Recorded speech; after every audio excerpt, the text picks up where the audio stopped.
See the world in one day at the PD International Festival. Meet some of the players coming up next on Carolina People.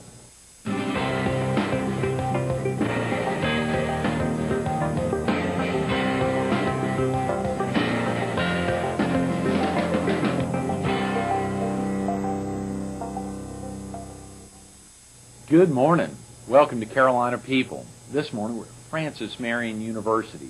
We're focused on the 11th Annual PD International Festival that will be held here on Saturday, October 18th. And we're visiting with Libby Godbold, the Director of Community Relations here at Francis Marion. Good morning, Libby. Good morning. Thanks so much for coming back in. Of course, you were in yesterday to kick off the day with Alex and amazing Alicia Chavez. Exciting today to get in, obviously, with Liz and Libby to think about so many activities going on to make this such a big event. It is a big event. We're excited about it, and we're very proud to host it on this campus. And how long has Francis Marion been hosting the festival? Since 1998. Okay, great. For folks who may have missed you yesterday, Libby, what brought you to Florence? Well, I got married and moved to Florence because my husband was employed here, and literally just a week after moving, started working here at Francis Marion. That is so I've been very fortunate. It's been a wonderful experience. I think you said yesterday that was 23 years ago. 23 years ago, Golly, yeah. That is amazing. You see a lot of changes. I have. At an institution. We've seen a lot of growth in our programs, in our physical plant, in our enrollment, and in our graduates. And your alumni, absolutely, Right. which is so important. How long, when you think about the aspects of a festival that has been going on here for a little more than 5 years and here in the community, now celebrating its 11th year, are there some aspects of the festival that have changed dramatically from year one to now this 11th year? Oh, yeah. Year one started as a potluck dinner at the Florence YMCA. And over the years we've grown, we've expanded in the area of the performing arts in terms of the number of cultural booths and the different types of cultures and different amount of cultures that are represented. So I think it gets a little bigger and a little better each year. Libby, how important are sponsors to the festival? Sponsors are critical to the festival. We just could not do this without the corporate support of some of our major donors here in the PD area. How about volunteers? Are they a part of the event? If someone wants to volunteer, who would they want to contact? Volunteers are very important, and anyone who would like to get involved can call my office here at Francis Marion, the Community Relations Office. That's 661-1225, and we can put them to work. What would be some of the things they'd be able to do that day? Well, we need just people manning the various areas, helping with the children's events. We've got a new event this year that maybe we'll talk about, our translation station and our trolley rides. We need people to help at those various locations. To sell tickets, the only time you have to pay for anything is if you buy food. Right. And so it just takes a lot of manpower to stage an event of this size. Yes. Well, let's talk about the translation station and the trolley real quick. Some of the other programs that are scheduled throughout the day on October 18th. Please share with us. Well, something new to the festival this year is a trolley ride sponsored by PDRTA, and it will cost $1 to board the trolley. And you'll get your passport, and the trolley will stop at 4 translation stations. And there'll be a French, Spanish, German, and Zulu station, and at each one of those stops you'll have a word to translate, and you'll get your passport stamped. So we'll have a little educational process going on here, too. So I think that'll be a lot of fun. That is huge. Yeah, that is very exciting when you think about that aspect. And that's new, just this year. That's new, that's something new. See, we're expanding and growing. Yes, very definitely. It's so great to wrap in the PDRTA into an event like this. And, we have a beautiful campus here, 300 acres, and it moves the festival kind of to other parts of the campus, and we are proud of it and want to show that off. You said someone doesn't need a ticket to get in, but if they wanted, there's no admission charge to get in that day, but if they wanted to buy food. Everything is free except for food, and the food sales are handled by tickets. They're sold in dollar increments at a couple of ticket booths, and then you just take your tickets to the various food vendors and enjoy whatever type of international cuisine you want to. That's always a very popular part of the festival. Yes, Libby. We're going to be speaking with Liz Shaw in just a little later about the many different types of food that will be available at the festival. What are some of the events scheduled for the younger set? Well, they always have special events and games for children. There's a magician. The YMCA brings a lot of manpower to the event that day to handle the children's activities, but there are also things that are happening on the main stage that the children will enjoy. Mm-hmm. For example, one of our main events this year is this Chinese acrobatic group, Mm-hmm. and they'll be doing all kinds of feats, and that's a crowd pleaser. I'm sure this is their first time at the festival. Mm-hmm. But we also have Greek dancers, Indian dancers. We'll have a working border collie that will actually be demonstrating how those dogs round up and herd different animals. That's always a popular kind of event. We've had something similar, but not exactly like this before. Mm-hmm. So there's face painting for the children, but I think they'll enjoy just the whole atmosphere, the food, the music, the entertainment, and the educational trolley part. Listen to Libby Cooper. The food, the entertainment, the education, and the trolley. Can you imagine not being out here on October 18th? It'll be a big celebration. Get out here. Francis Marion's opened the door to so many from all over the region. Get in, rain or shine, October 18th. Libby, thanks so much for being with us this morning. I enjoyed it. Very definitely. Stay tuned to another Libby, Libby Godbold, coming up next on Carolina People.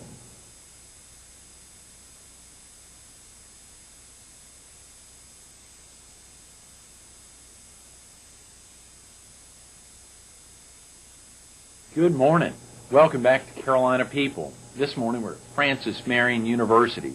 We're focused on the 11th Annual PD International Festival, which will be held here October 18th. And we're visiting with Libby Godbold, the President and Chief Executive Officer for Seaboard Trust Federal Credit Union and the Chairperson for Cultural Booths at the PD International Festival. Good morning, Libby. Good morning. Thank you so much for coming in. Thank you for having me. So exciting to think about you and Joan getting in, of course, Liz Shaw in a minute, getting in to think such an amazing event coming up, 11th Annual. Really is. Have you been involved since the get-go? Actually, I haven't. This is my second year of being involved, and I'm like probably a lot of people in our community who have seen the billboards and seen the brochures, and there was always something else to do and just didn't take the time to go out. And when I was first involved last year, I was amazed. This is a top-quality festival, fabulous day of entertainment. A full day, absolutely. 11 A to 5 P, rain or shine. To think about all the activities out here that day. It's amazing. Should be very special. Libby, where are you from originally? I was born in Allendale, South Carolina, moved to Ocean Drive Beach, which is now North Myrtle Beach. Yeah. Lived there until I was in the 4th grade, and we moved to Florence. My mother was a nurse, and she moved here to teach at the School of Nursing. Mm-hmm. So I've been here since 1963. Is that right? Mm-hmm. When did you join Seaboard Trust Federal Credit Union? Actually, I've been at Seaboard Trust for a year and a half. Oh, Mm-hmm. Okay. And where were you prior to joining Seaboard? Prior to my credit union experience, I have always been in commercial banking. Mm-hmm. And I was with People's Federal for many years, Investors Savings Bank for many years, and then back again at People's Federal after they bought Investors. So I had actually 30 years in commercial banking. Oh, exciting. Mm-hmm. Can you share with the viewers a little bit about Seaboard Trust? When was it organized and who were its members? Well, this year is the 50th anniversary of Seaboard Trust. Congratulations. Organized in 1953 Wow. as a railroad credit union.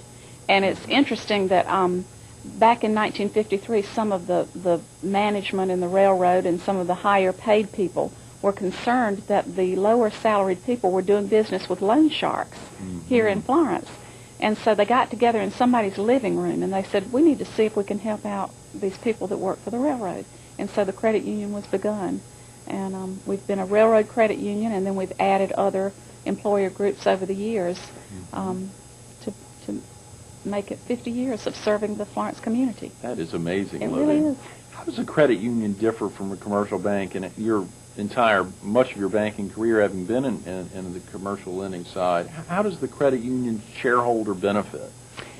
Credit unions are member-owned. They're cooperatives. They're owned by the members. They're governed by a volunteer board.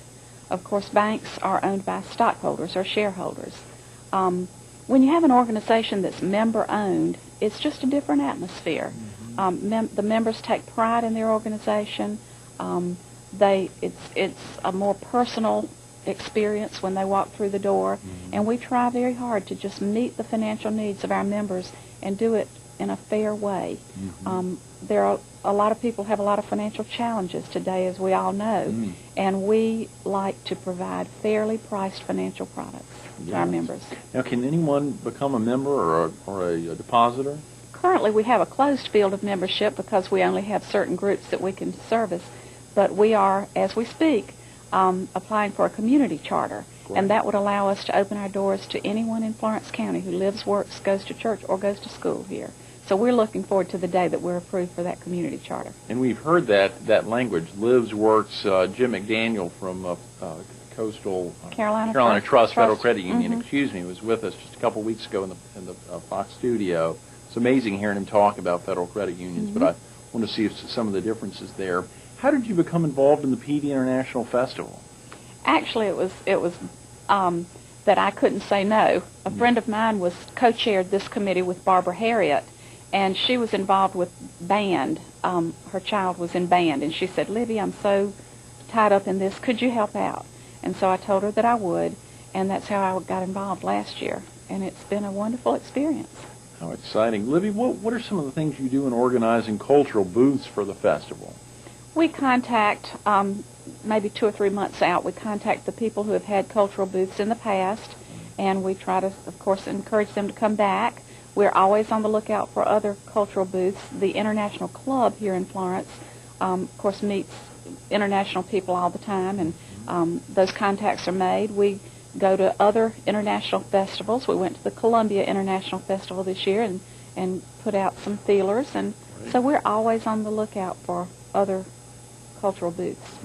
Libby, how many different cultures were represented at last year's festival? Do you have any idea? Last year, between 25 and 30. I can't remember the exact count, but I think around 25, 30.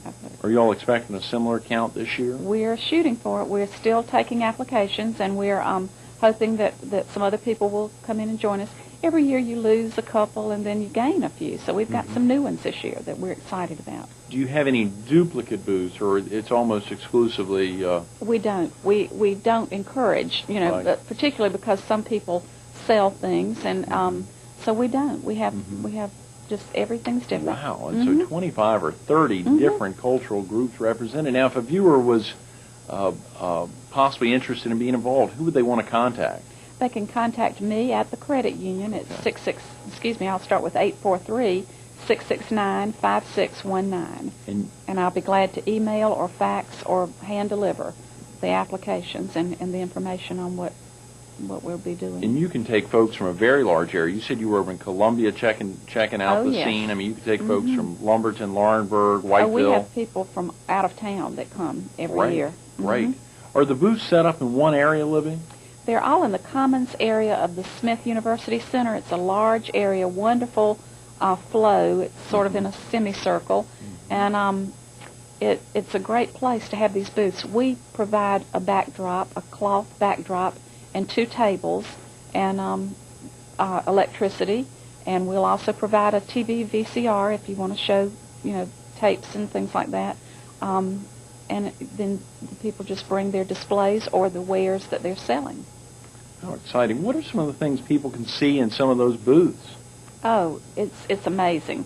We have some local people that actually have booths, and I'll tell you about those in a minute, but first let's talk about the countries. Yeah. We have Peru. We have people from Peru who bring fabulous hand-carved, colorful things made of, trying to think, we have Ecuadorian balsa figures. That's right. Ecuador. Wow. Then we also have children's items and jewelry from Peru.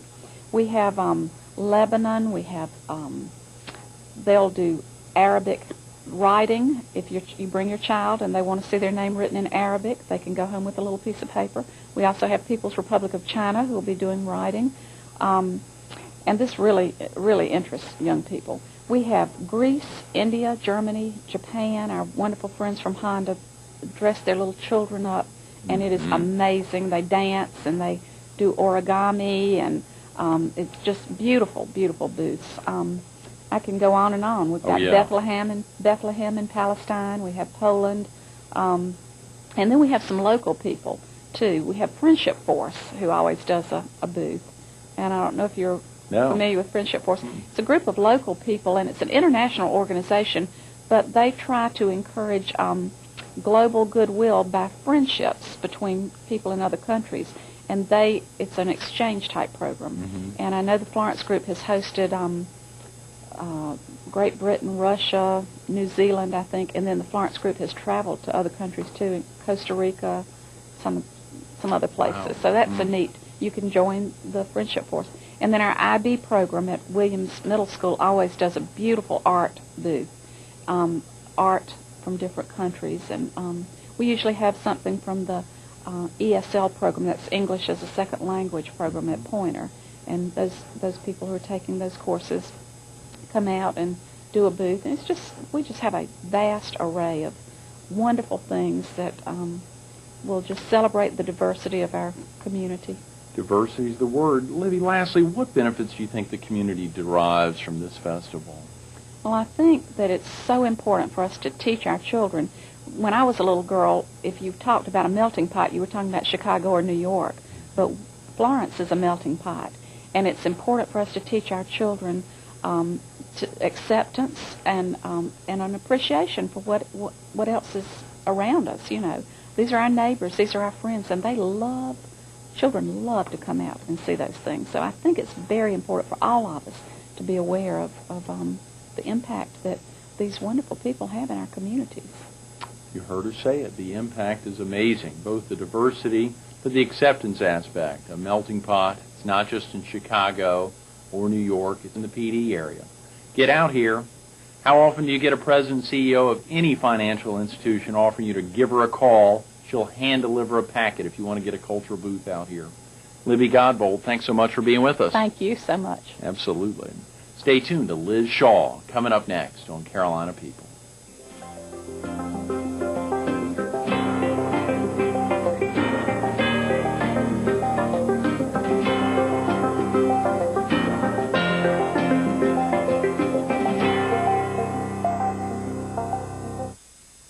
Good morning. Welcome back to Carolina People. This morning we're at Francis Marion University. We're focused on the 11th Annual PD International Festival, which will be held here on Saturday, October 18th. And we're visiting with Liz Shaw, who works in the Community Services Department for the City of Florence and is on the Food Committee for the 11th Annual PD International Festival. Good morning, Liz. Good morning, Fred. Thank you so much for coming in this morning. Oh, it's my pleasure. Very exciting opportunity to think about highlighting the festival, which will be held here in the 11th annual. Has it always been at Francis Marion? No, it hasn't. It started originally at Florence Darlington Tech. Okay. And we just outgrew the space there, and Francis Marion were very generous to allow us to hold the festival here. And the great thing is, even though we're a little, just barely more than 2 weeks away, this event will happen rain or shine. I mean, it will be out here. Yes, it will. We have been very fortunate with the weather over the years, but if it does rain, we have a contingency plan to move the events indoors so that we will have it rain or shine. Great, great. Liz, where are you from originally? Originally, I'm from England. I came with my husband and family in 1976. What prompted you all to move here? Well, it was mainly with my husband's work. He was offered a position here, and we thought it'd be a great adventure to come to the United States. So, and we've stayed ever since. Yes. Yeah. And your family's still here with you in the area? Yes. Well, not here in South Carolina anymore. My children are now grown and both married, and one's in New Jersey, and the other is in Atlanta, Georgia. Oh, wow. Yeah.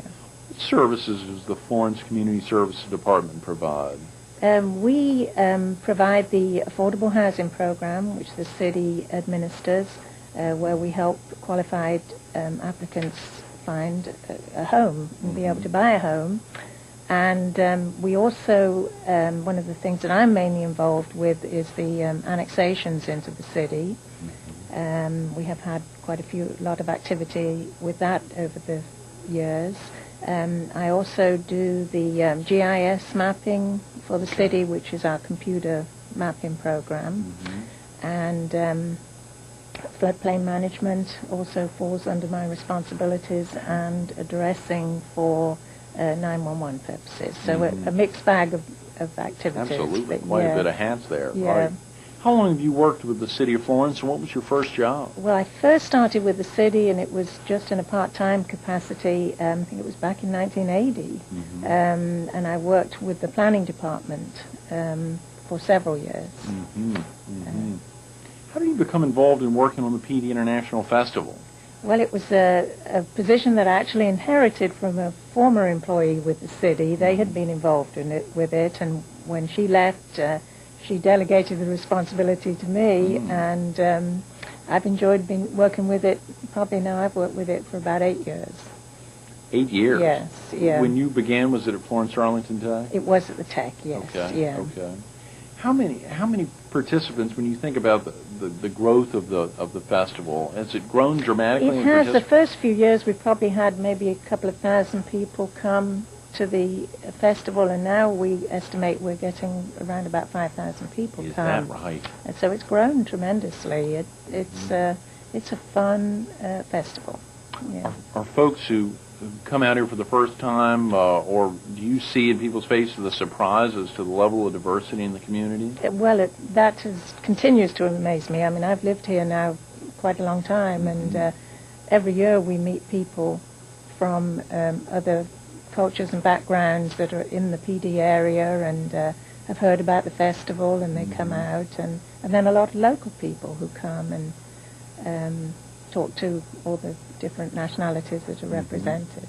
Speaking of that, Liz, do you have any indication or guesstimation as to how many nationalities are actually represented at the festival? Well, we have cultural booths and we have food booths, and we usually end up with about 20 cultural booths, all different nationalities, and food booths varies from year to year, but usually we have about 10 to 12 different food booths. Is that right? Yeah, and every year we'll have some new ones, and then some other ones will have dropped off, but we have quite a variety. The aromas must be amazing. Oh, it is, because, particularly we've got Indian food and Japanese and Korean, and you just get all these different aromas, and you can smell it all over the campus. Food, to a great degree, is one of the main aspects. You talked about 20 different booths, non-food related, but 11 or 12 booths that are food related. Are they all in the same location? Yes, we put them all in one area, and we sell tickets for the food. They're sold at $1 each, and then you go and buy your food with the tickets.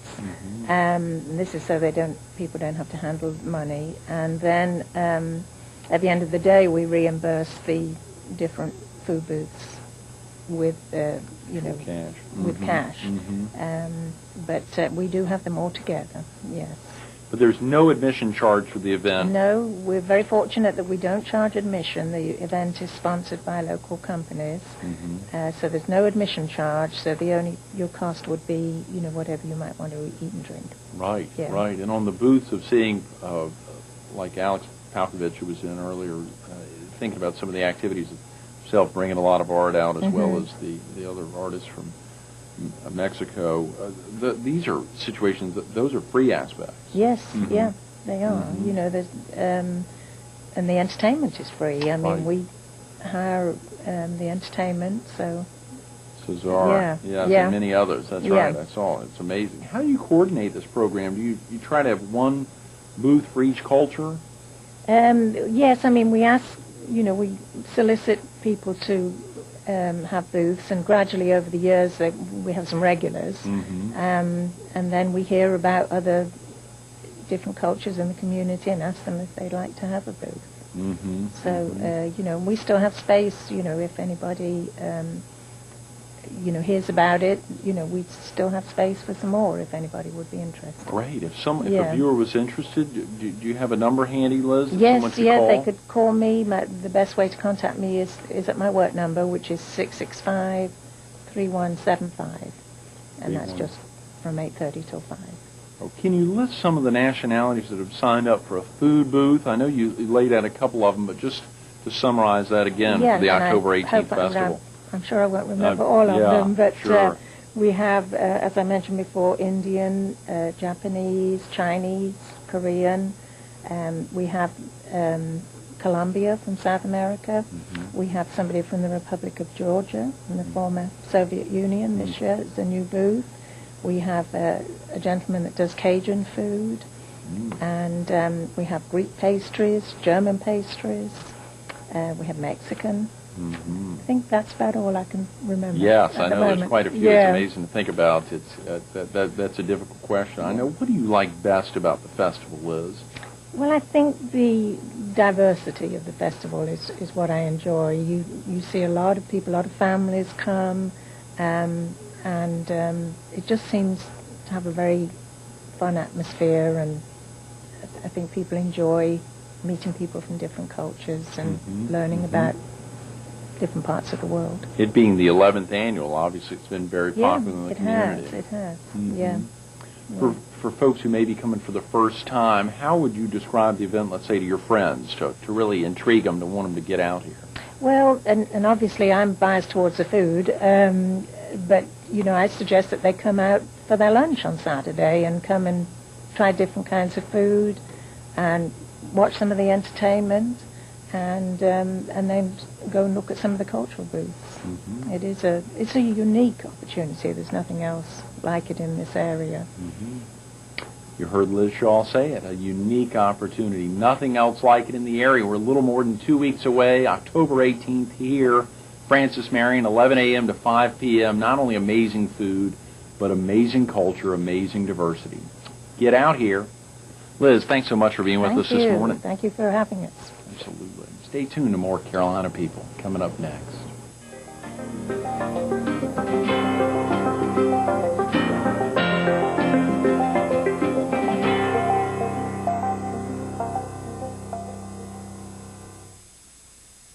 We want to thank Libby Cooper, Libby Godbold, and Liz Shaw for making today's Carolina People so special.